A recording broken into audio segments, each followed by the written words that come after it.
Pada episode kali ini kita akan membahas program yang sedang ramai dibicarakan di masyarakat, yaitu MBG atau Makan Bergizi Gratis, terutama di bidang pendidikan, khususnya di wilayah Kota Mataram, Nusa Tenggara Barat. Seperti sebelumnya, perkenalkan saya Mbak Ingasik Maningati sebagai host yang akan membantu podcast kita pada kali ini. Nah, tentunya saya juga sedang bersama narasumber-narasumber yang tentunya akan membantu memberikan pendapat dan pandangannya sebagai mahasiswa terhadap program MBG ini. Nah, kita kenalan juga yuk sama narasumbernya. Oke, baik. Perkenalkan, nama saya Muhammad Fadli. Perkenalkan, nama saya Lalu Aditya. Perkenalkan, aku Mariska Rosana Destuti. Perkenalkan, saya Ina Puspa Aryani. Program ini hadir dengan tujuan memberikan gizi terhadap masyarakat.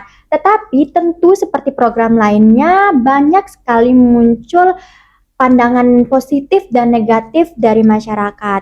Nah, hari ini kita akan membahas secara santai tetapi tetap kritis mengenai konflik, dampak positif, dampak negatif, dan masih banyak lagi yang akan kita bahas tentang program MBG ini. Langsung saja kita mulai. Nah, langsung saja kita ke pertanyaan pertama nih buat teman-teman mahasiswa. Menurut teman-teman, bagaimana sih pandangan awal kalian tentang program MBG ini? Jujur, saya sama program MBG ini setelah disahkan sama kalian itu kayak sangat-sangat membantu di masyarakat, di sektor pendidikan, dari keluarga, dan itu cukup membantu banget ya karena anak-anak yang nggak biasanya sarapan, anak-anak yang mungkin punya gizi yang stunting gitu, atau misal yang nggak dapat konsumsi gizi yang baik di rumah, setelah adanya program ini jadi bisa membantu anak-anak serta orang tuanya tuh untuk membantu memperbaiki gizi-gizi anak-anak tersebut. Kalau menurut teman-teman yang lain gimana nih? Menurut saya tentang pertama-tamanya ada MBG ini bisa membuka lapangan pekerjaan buat orang masyarakat sekitar, kayak dari orang tua anak yang kurang mampu, yang tidak biasanya sarapan pagi di rumah, jadi bisa sarapan pagi di sekolah karena ada programnya MBG ini. Kayak membantu anak-anak yang kurang mampu. Dengan adanya program MBG ini membuka lapangan pekerjaan buat masyarakat sekitar. Terus misalkan ada anak dari keluarga yang kurang mampu, yang tidak pernah sarapan pagi di rumah, jadi bisa sarapan pagi di sekolah karena ada program MBG ini. Intinya program MBG ini sangat membantu buat anak-anak di sekolah dan anak-anak yang kurang gizi. Nah, kalau menurut teman-teman yang lain gimana? Kalau saya setuju sih dengan pendapat teman-teman yang lain karena program ini membuat anak-anak jarang jajan di luar, jarang membeli makanan yang tidak sehat, dan uang mereka pun terkumpul untuk membeli kebutuhan yang lain.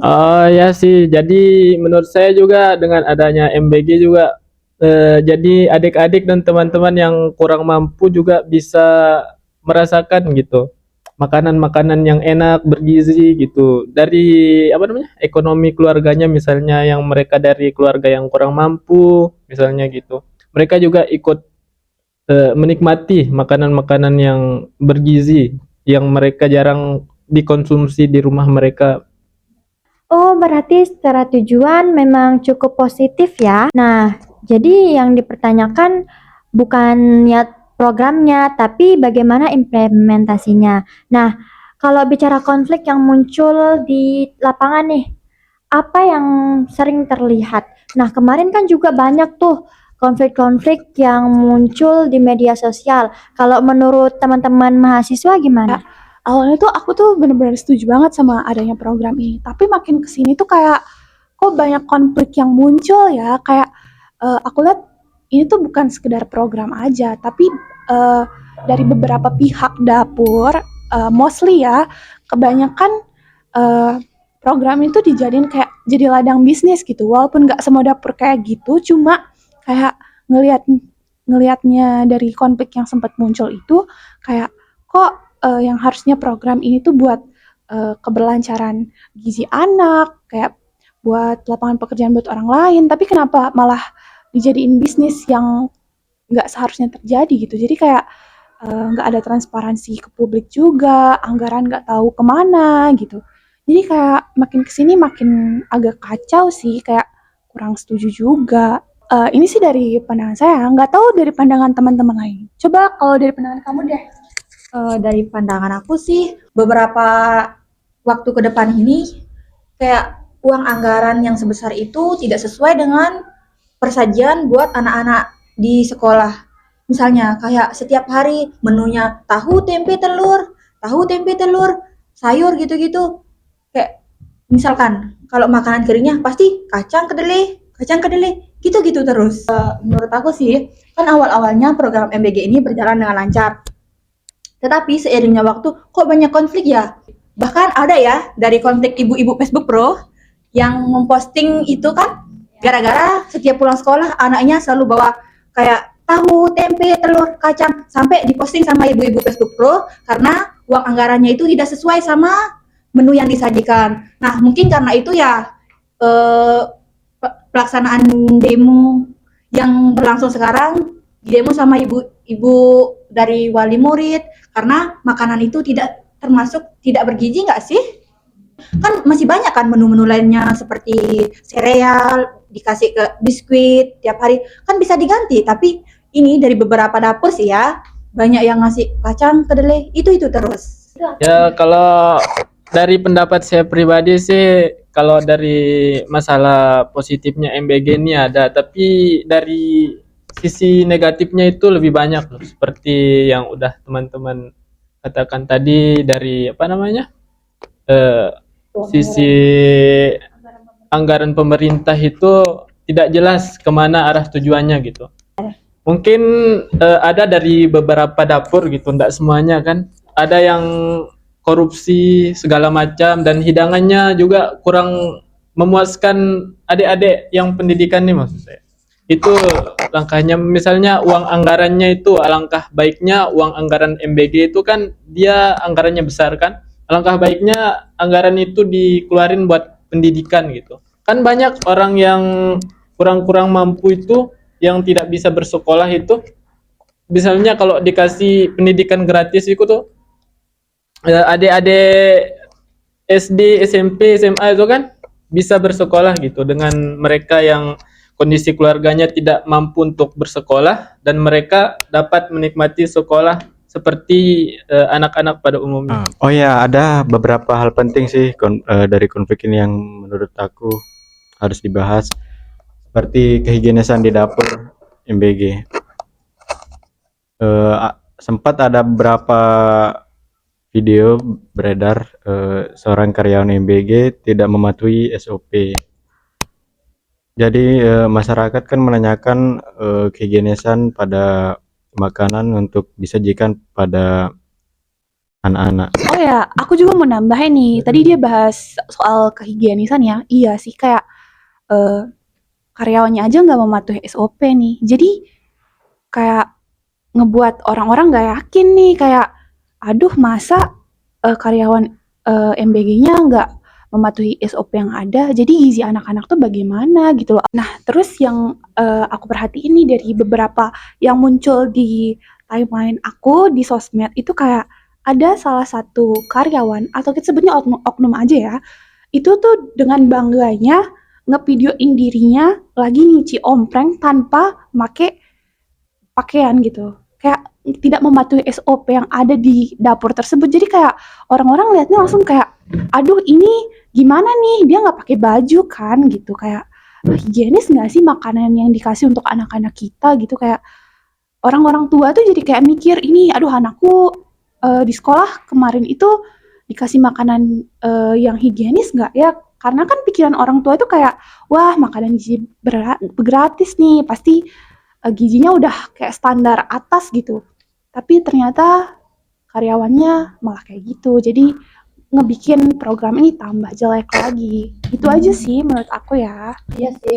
Oh, ternyata program MBG yang diberikan oleh pemerintah ini tidak selamanya mulus. Ternyata banyak juga konflik yang terjadi seperti yang disampaikan oleh teman-teman narasumber kita. Nah, selanjutnya kalau dari sisi dampak positif sama negatifnya menurut teman-teman mahasiswa ada atau tidak sih? Atau apakah kebanyakan negatif daripada positif atau gimana menurut teman-teman?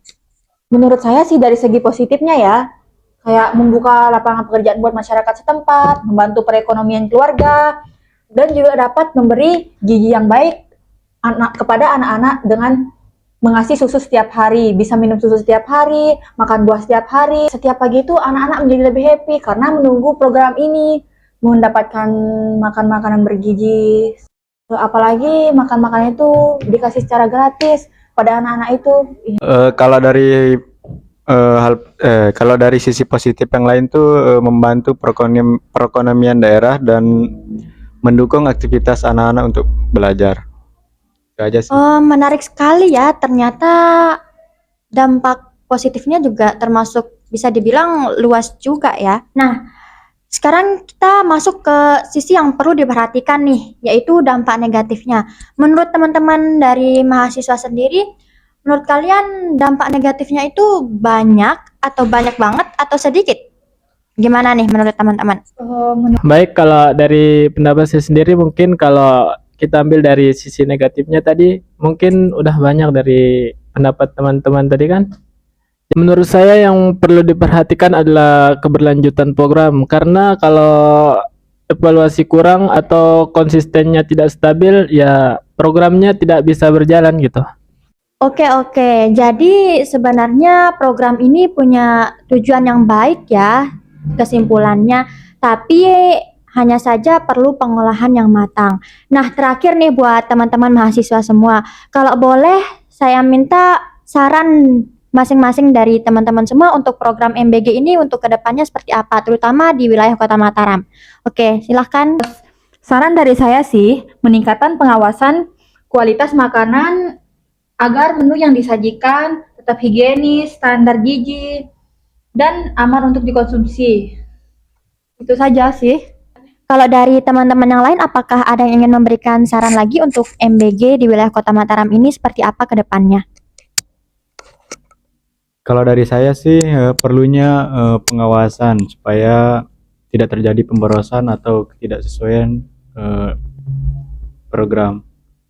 Kalau saran dari saya sih sebaiknya tiap dapur itu kayak melibatkan pelaku usaha atau MKM gitu untuk supplier bahan bakunya biar kayak apa ya, program ini juga dapat mengangkat perekonomian daerah. Itu aja sih. Kalau dari Al gimana? Mungkin kalau pendapat saya mungkin dari segi kebersihan atau dari segi misalnya porsi untuk anak-anak tolong dimaksimalkan supaya anak-anak nih tidak sakit dan mereka mendapat porsi yang dapat mengenyangkan gitu dan bergizi juga. Ya, topik yang tadi udah jadi topik terakhir nih di podcast kita kali ini. Nah, dari diskusi hari ini kita bisa melihat bahwa program MBG memiliki potensi memberikan dampak positif dalam pemenuhan gizi dan dukungan ekonomi masyarakat. Namun, tetap ada tantangan yang perlu diperhatikan dalam distribusi, pelaksanaan, pengawasan, dan pemerataan manfaat. Semoga pembahasan hari ini bisa membuka sudut pandang bahwa setiap program publik dapat dilihat dari dua sisi, yaitu tujuan dan pelaksanaannya. Terima kasih sudah mendengarkan. Sampai jumpa.